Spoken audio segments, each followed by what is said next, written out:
मुझे ऐसा लगता है बीइंग अ यूथ डिलीवर नहीं कर पाए सिस्टम को चलने कब दिया, असम्बली को इख्तियारात कब दिए। सबसे पहले तो जुल्म मेरे साथ हुआ है जो मैं बैलेट पेपर लेके घूम रहा हूँ। अब मैं क्या इन अदालतों के पास जाऊँगा जो दुनिया में 139 नंबर पे, क्या ये मुझे इंसाफ देंगे। लेकिन मैं फिर भी कहता हूँ कि तमाम लोगों को इकट्ठे बैठ के हमारे यूथ, हमारे पाकिस्तान की, हमारे जो बच्चे हैं उनकी मुस्तकबिल के लिए हमें सोचना पड़ेगा। अब चूँकि जुडिशरी हमारी 139 नंबर पे वो डिलीवर नहीं कर पा रही है, तो क्या यहाँ पर इस्लामी शरई अदालत नाफिज कर देनी चाहिए ताकि चीज़ें बेहतर हो जाएं? इस्लामी कानून अगर आप सूद के कहते हो तो ठीक है, अगर इस्लामी कानून आप ये करते हो बुरका, तो कोई जो है ना हमारी बहन कोई बुरका उड़ने को तैयार नहीं है। लिहाजा मैं ये समझ रहा हूँ कि आप उसको जमहूरी रहने दें। कादिर साहब, काफ़ी अंदर अच्छी डिबेट हुई क्योंकि आप डेमोक्रेटिक प्रोसेस का हिस्सा हैं, जमहूरी निज़ाम का हिस्सा हैं। इतने साल हो गए हैं, मुझे ऐसा लगता है बीइंग अ यूथ डिलीवर नहीं कर पाए सिस्टम। आपको भी यही लगता है? सिस्टम को चलने कब दिया, सिस्टम को इख्तियारात कब दिया, असम्बली को इख्तियारात कब दिया है, असम्बली को 2/3 मेजॉरिटी कब दिया है, असम्बली को अपने पैरों पे खड़ा होने कब दिया है, असम्बली को अपनी मर्ज़ी की कानून साजी कब कराया है, असम्बली को अपनी मर्ज़ी की मईशत संभालने का मौका कब मिला। तो अब ये सारी चीज़ें होंगी तो इसी तरह चलता रहेगा। 77 साल चल गए, अगले 277 साल इसी तरह चलता रहेगा। सर सिवाज आप पार्ट सिस्टम का पार्ट हैं आप, तो आप किस तरह से इसमें कुछ चेंजिंग ला सकते हैं? देखिए, मैं तो ये कहता हूँ कि जैसा अभी मैंने एक सजेशन भी दिया है कि जो भी हुआ, सबसे पहले तो जुल्म मेरे साथ हुआ है जो मैं बैलेट पेपर लेके घूम रहा हूँ। लेकिन मैं फिर भी कहता हूँ कि तमाम लोगों को इकट्ठे बैठ के हमारे यूथ, हमारे पाकिस्तान की, हमारे जो बच्चे हैं उनकी मुस्तकबिल के लिए हमें सोचना पड़ेगा। अगर इसी तरह उसकी खैर गाली गलोच का ज़माना रहेगा तो कुछ नहीं बचेगा। क्या होगा? एहतजाज होगा, फिर क्या होगा? हुकूमत टूटेगी, फिर क्या होगा? आएगा निगरान आ जाएगा, वो 4 साल चलाएगा, 10 साल चलाएगा, फिर क्या होगा? आपको मसाइल तो हल नहीं होंगे। मसाइल हल होती है डिबेट से, मसाइल हल होते हैं टेबल टॉक से, मसाइल हल होते हैं मिल बैठ के मरने से। गाली गलोच से मसाइल हल नहीं होते।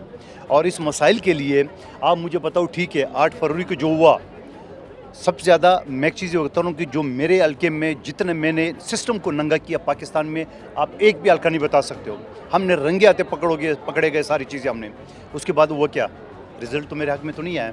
अब मैं क्या इन अदालतों के पास जाऊँगा जो दुनिया में 139 नंबर पे, क्या ये मुझे इंसाफ देंगे और कब देंगे? आपको पता है 2018 में शहबाज शरीफ साहब के ख़िलाफ़ मैं इलेक्शन लड़ा हूँ, फैसल वाडा साहब जीते हैं, वो अपील आज भी चल रही है। 2021 में मैं जीता हूँ, मिफ्ताह इस्माइल साहब की अपील आज भी चल रही है। क्या मेरी अपील 4 दिन में फ़ैसला होगा?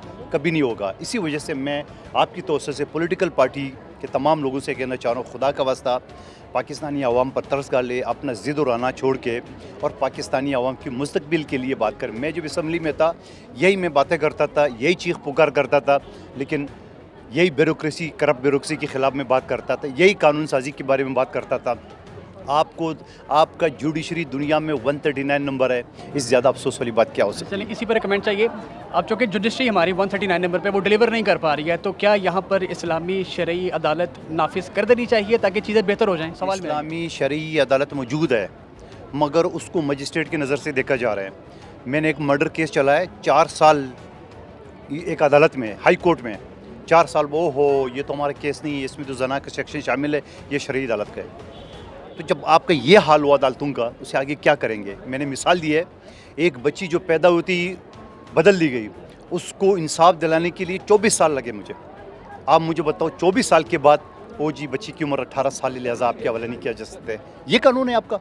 तो सर देखिए ना, पाकिस्तान बना 1947 में इस्लाम के नाम पे, और इस्लामी कानून यहाँ पर राइज हो सका ही नहीं है। कहीं ये तो मसला नहीं है ऑल टुगेदर, एक बिन हैसल पूरा देखा जाए तो? देखिए, मैं एक चीज़ बताऊँ, इस्लामी कानून अगर आप सूद के कहते हो तो ठीक है, अगर इस्लामी कानून अब ये करते बुरका, तो कोई जो है ना हमारी बहन कोई बुरका उड़ने को तैयार नहीं है।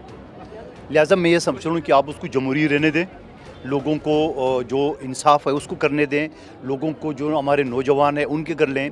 ये जो बाबे बेटे ब्यूरोक्रेट्स, ये 50-50 साल से जो सीटों पे बैठे हुए रिटायरमेंट के बाद, ये जब तक इनको आप रफा दफा नहीं करेंगे, हमारे नौजवानों को मौका कब मिलेगा? मैंने बिल जमा किए, मेरे बिल को मुस्तरद किया गया, और उसके बाद जजों के हवाले से मैंने भी किया, टाल मटोल से काम लिया, 3.5 साल चलता रहा, बिल पास नहीं होने दिया है। यह आपका निज़ाम चलेगा? क्यों? हर आदमी अपने मुफाद के लिए सोच रहे हैं। आप अगर आप मैं करप्शन की बात करो तो कौन करप्ट नहीं है? ठेले वाला करप्ट नहीं जो रोड पे। आप ज़रा जाए ना, वो जो चीज़ें बेचते हैं, फ्रूट सब्ज़ी, आप उसका हाल तो देख लें। तो हमारा पूरा माशरा हमारा करप्ट है। इसके लिए हदीस मुबारक है, जैसे अवाम होंगे वैसे हुक्मरान होंगे। सर भी बिल लाइए ना असम्बली में, कुछ कीजिए ना। मैं पहले अपने लिए इंसाफ तो ढूंढ लूँ, जो मैं 25 से 30 हज़ार बैलेट पेपर स्टैम्प पे लेके मैं मीडिया को दिखा रहा हूँ और सारी चीज़ कर रहा हूँ, इसका इंसाफ कौन दिलाएगा? आज इलेक्शन कमीशन कौन? मुझे तो वो मुंह दिखा दो जिसके मुंह पे मैं मारूँ ये बैलेट पेपर। और ये बैलेट पेपर कानूनी है, मेरे हाथ में क्यों है? मैं वकील हूँ ना, मुझसे पूछो तो सही नहीं मेरे हाथ में कैसे लगी? हमने चीने हैं, हमने गुंडा अनासिर इनकी मौजूदगी में चीनी है जो मैंने नाम लिया है। तो आप मुझे बताओ कि इसकी इंक्वायरी कौन कराएगा?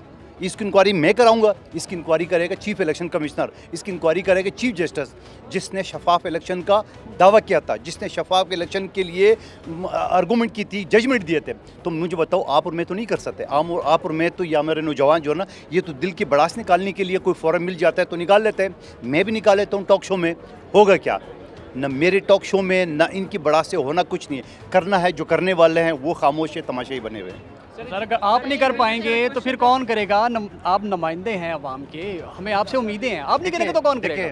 मैं 22 महीने का एमएनए था। 22 महीने में मैंने जो कानून साजी कराई है पाकिस्तान की तारीख में नहीं हुई है। 22 महीने के 8 महीने में एक कमेटी के चेयरमैन था मुलाजमीन का। मैंने 4 लाख मुलाजमीन को, जो 40 साल से कच्चे मुलाजमीन ने, मैंने पक्के कराए। 50,000 से ज़्यादा लोगों को दोबारा नौकरी बुला के। हायर एजुकेशन के नौजवान देख रहे, 54,000 जो टीचर्स थे हायर एजुकेशन के, उनके लिए कानून साजी नहीं थी, मैंने 1 हफ्ते के अंदर कराया। मैं जो कुछ कर सकता 8 महीने के अंदर कराया। मैं जो कुछ कर सका 22 महीने के अंदर कराया। मैं जो कुछ कर सकता, मैंने घर बार बच्चे सब छोड़ के यहाँ इस्लामाबाद बैठा होता। और उसके बावजूद मैंने अपने हल्के में 9 अरब से ज़्यादा मैंने तरक्याती काम मंजूर कराया, मैंने यूनिवर्सिटी मंजूर कराई है। और उसके बावजूद बैलेट पेपर ये सारे जो है ना, वो चोरी चकारी गुंडा नासिर मुस्तफ़ा का माल ले गया। मैं किसके सामने फरियाद करूँ?